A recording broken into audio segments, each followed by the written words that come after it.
Hello and welcome to our brand new series, The Best of FinTech. Now, over the course of lockdown, we moved into the virtual arena and we recorded a lot of content. As a result, we've collated the best snippets and stories from the virtual arena and put them into one tasty episode. What is Onzer's mission? We've kind of touched on that community aspect, but to you, what is the biggest kind of mission behind it?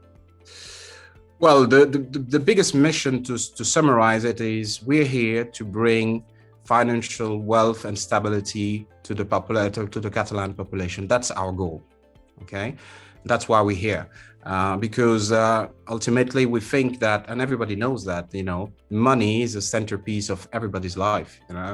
And right now we have zero control, zero knowledge about money, and zero control about our own money. And it's necessary before you choose anything to have a bit of financial stability, and so that you can even learn and have the peace of mind to take certain decisions. Right now, we don't have that. So from a pure, I would say, objective standpoint, we want to give people peace of mind when it comes to their personal finance, and meaning family, meaning businesses, meaning small businesses. We're here for that. We've kind of been touching on it slightly, and it's something that's very close to my heart, and that's how FinTech is kind of opening up financial services so that everyone can get access to a certain type of financial service that maybe they were never privy to before. We're seeing, for instance, Klarna offering up credit to consumers that maybe would never have been trusted with it. Now, over the last 5 years, I've given an example, but to you, do you think over the last 5 years or so, FinTech has been successful in opening up financial services, or is there still more that can be done? Well, I think that we at just the beginning. I think FinTech, they still trying to find themselves. As I said, they still have to understand that if you want to build a new model, it's important to understand the old model and what you want to change from that model, and you have to have a clear separation. While you are in between, which most of the fintechs right now they're just trying to be more performant, but the ideas behind and the way they're going to service that is still, stuck into the past. And but I think that we're seeing some kind of, I would say, good, changes we've seen that right now building our platform, because as you said, it is the most important for us from a technological standpoint. What we're building is almost a universal asset holder.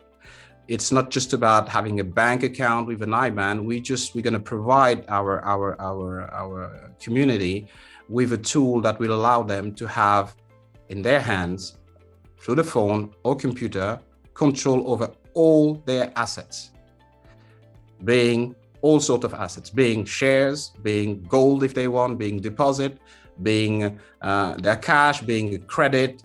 As you've mentioned, the buy now, pay later is actually helping people to come in, so that, because it's all about liquidity. When it comes to helping people enter, increase people's financial, I would say,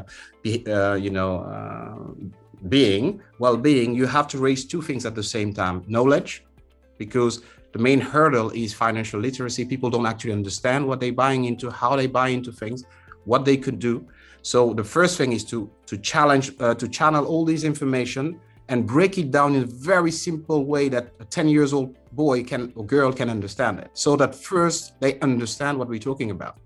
Once they understand that, you can open up to them all the possibilities they have in front of them actually right now to manage their businesses, from deposits to credits to paying later to gold to cryptocurrency. We're bringing all that into one single place whereby you can manage all this with our help.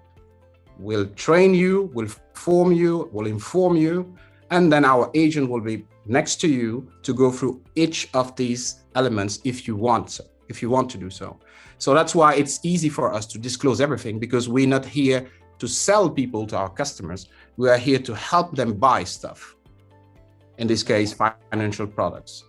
So I think that's the way to do it. And there are some examples. They come more from, I would say, social movement, or a specific community feels the need to pack together, which is the same we're doing here in Catalonia. Our Onzer is absolutely replicable. Once it's done, you can take it anywhere. As long as you find a community that share culture, ideas, or whatever, they can pack together and finance and be their own financial institution, at least to balance the power of the few, and bring it back to the many. So I think we're on the verge, but it's going to happen. There's no other way. It's a sharing paradigm. There's no other way. You cannot change it. Yeah, and I think that's so important. We've seen so many instances recently. One that we mentioned before with the large-scale institutions moving out. Once you congregate in that kind of and become that force to be reckoned with, then the products start following suit. Then the other businesses start following suit because there is that wealth, and that's absolutely exciting to hear. And another thing you touched on there is the financial literacy side of things.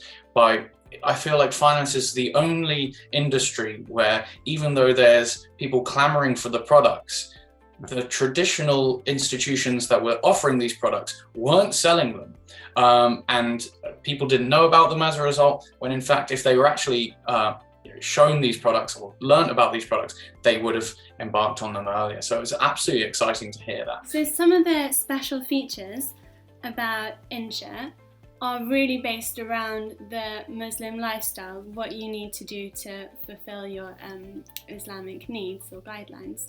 So one of them is interest-free banking, because it complies with Sharia law. And I did as much research as I could on this, but I was wondering if you could actually explain a little bit more. Why is interest-free banking so important for Muslims? Okay, so Islamic banking, I need to say that, first of all, Islamic banking is apart from religion. Yes, of course, it's feeding of the Islamic banking, but it's totally apart from the religion. For example, the most prominent country of Islamic banking is right now in UK, but UK is not a Muslim country. But I know many people from UK who are expert in Islamic banking, but they're not Muslim. So Islamic banking is not totally related with Islam. It's apart from religion. It is very important thing.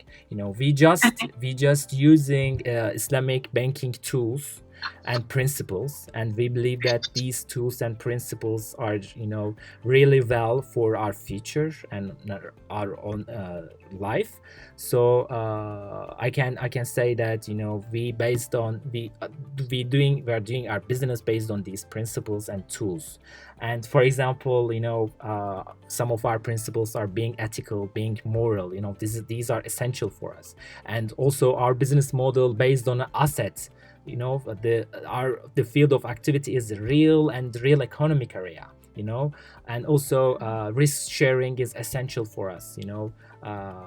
We take all the risks together with our partners, okay? And also participation is essential for us.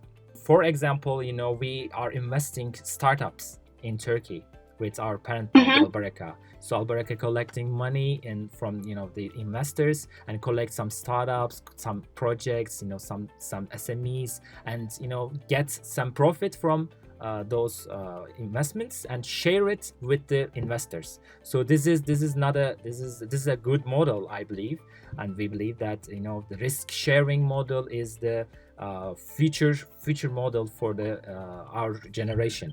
So it's like a startup model. In startups, for example, you invest money to startups, and there is a risk. There's a big risk for the investors, but the opportunity is high. And in the same thing is actually the similar thing is actually applied in here. We also taking risk together with our investors, but of course, as a big bank, we do great investments and always share a profit with our investors. So this is an important thing, I think, because we actually redefine money. This is important, because from our perspective, money is an exchange tool, not a commercial good. So with these redefining, actually, we reach to interest-free model. So when we see money as an exchange tool, we do not give money for a commercial good purposes. So I think this is the most one of the most important thing that separates Insha and Islamic banking from the traditional model.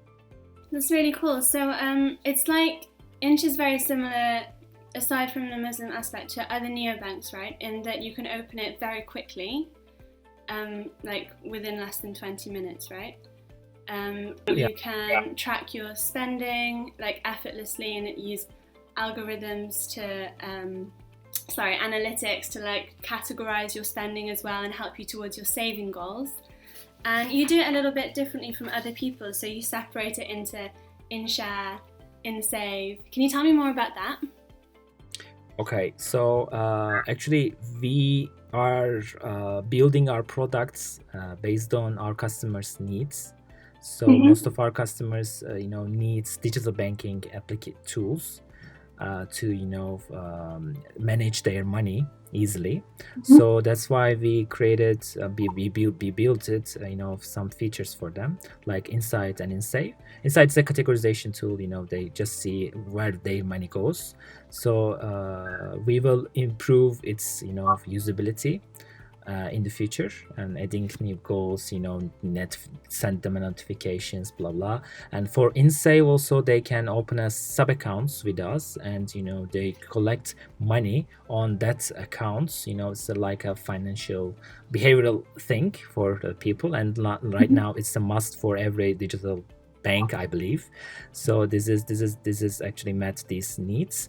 And I really love, one feature of our InSave, for example, when I spend money on my Insha cards, it automatically, if I of course give a consent, it automatically collects money after each spending. So it's a really cool feature. So people automatically can save money with Insha. Is it when it rounds up to the nearest euro and then the money goes into a pot? Yeah, it's like similar to that. People can choose the percentage of, for example, I purchased 10 euro, and the 1% of that money goes automatically to my InSave account. So it's I think one of the coolest feature of Insha right now. But right now we are building new features and redesigning our app. Right now we are testing it, so it will be much more clean, lean, and adding new products. So we are working on some investment products. And because people need some investment products in Europe, we figured it out, and that's why we are developing new investment products for customers. Investing, like you can buy shares on the platform, or investing a robo-advisor where you put money into a pot which is a predefined risk? Actually, the first investment product is actually right now, it's like a time deposit account, but it's we call it participation account. We actually collect money and invest with this money to some projects, and share our profits with our investors, and people just invest their money to Insha, and we just invest some projects with that money and share profits with them. The first project is this, and the other project is a gold platform, gold selling and buying platform, but it's not like it will not be only digital platform. Also we will be able to send the money, their gold to people when they need it. So also physical gold selling will be applied to our platform. I suppose that ties in on your website. I mean, you use the term ethical investing. Why do you have that as kind of the listed term as opposed to Islamic investing or Sharia compliant investing? It's a really good question, and this often comes up actually. I mean, the reason is Islamic funds are ethical at absolute DNA, their absolute core. But what we want to do is really open up the prospect and the understanding of what is an Islamic compliant fund. And to do that, we want to capture the interest of as many people as possible. I mean, we go to lengths to explain that these are Islamic compliant investments run by some of the biggest names that everybody's heard of: HSBC, Franklin Templeton, BlackRock. These are all names that everybody's familiar with. But what we want to do is really explain and get across that they're not just for people who are driven by their faith. It is really open and for anyone to take a look at. Some of my very, very good friends, in London, they've decided to move things like their pension into an Islamic compliant fund because it's an ethical, it's good performance, and it's incredibly well run. So, whatever your motivation is, we want to encourage as many people as possible to take a look at it. What are the plans for the future? I mean, what's the moonshot in terms of every country in the world? What's the goal? Yeah, I mean, we're very ambitious. We think there's a huge demand for what we do. We've done almost no promotion and marketing, and we've got an absolutely phenomenal waiting list, and we're getting emails every single day from every corner of the world, in fact. So yes, geographically, we want to be pretty much everywhere we can be, but in addition to that, we're building a lot of AI tools, and we want to continually develop within our core capabilities, which is asset management. So we're looking at Sharia compliant real estate investment trusts, probably based on a Nordic underlying investments, which we think is pretty unique, and I think there is a very, very good appetite for that. And so within asset management, we want to do a lot. And we are developing a lot of really exciting tools that help the consumers understand more about how they spend money themselves, how they can optimize how they spend money, and also look at products, where we can see that we can replace a product they currently consume with a better product, cheaper product that actually serves their needs better. Those are the kind of things that we're bringing to the consumer, so that through us, a consumer can see their whole holistic life. And so that's where we're going. I mean, we're also obviously looking at Islamic pensions as well, which we think is very, very underserved in the industry, and we're looking at money transfer as well. So there's a whole host of things that we can do for the consumer, so that when they download our app, they can see all the things that we can do for them.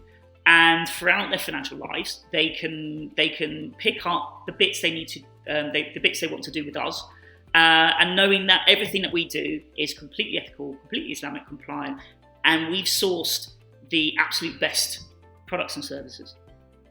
So something I really love about Zelf, which I read, is that you are encouraging no bank cards, that's the default setting, to reduce plastic waste, which blew my mind. And you don't want to have a banking app because of the amount of data it uses, because that also creates a lot of waste. So I think this might be the most planet-saving business model I've ever heard of from any financial company ever. Can you tell me more? Sure.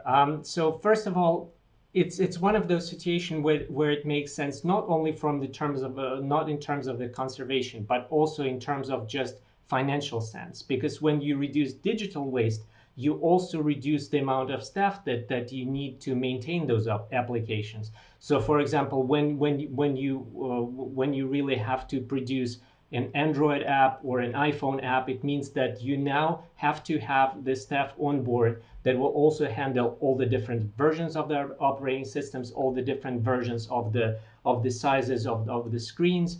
And this thing has been taken care for us by the messenger app manufacturers. So it means that we are able to really outsource to them and to their front end a lot of this dirty work.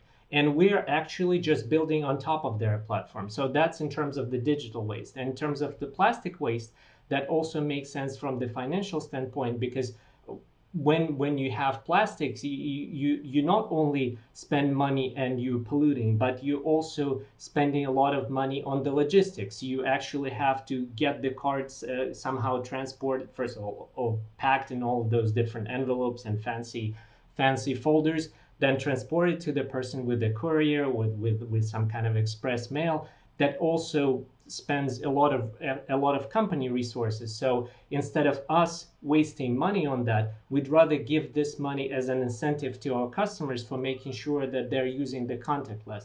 Plus, if we were to base our business model only on the way people do business right now, and let's say, for example, in Germany, let's say cash is king right now, and if everybody was basing their business model on how to accommodate current behavior, you wouldn't be able to build a cutting edge technology or to think several years ahead. So we needed to build the technology that will be the default mode of operation, let's say 1 year, 2 years from now. Are you a carbon neutral company? Pardon? Are you a carbon neutral company? I'm trying to think where you waste anything. It depends on where the service on which we're hosting our data, and basically we're using Google, and I think that because their data centers in Europe, they were located in several places where, like, I think that they were building something in Iceland. So it's a really good question. Now I'll need to ask them where exactly those servers are. So, and whether they're carbon neutral, but they definitely offset it by the sort of the carbon tax that they pay on that.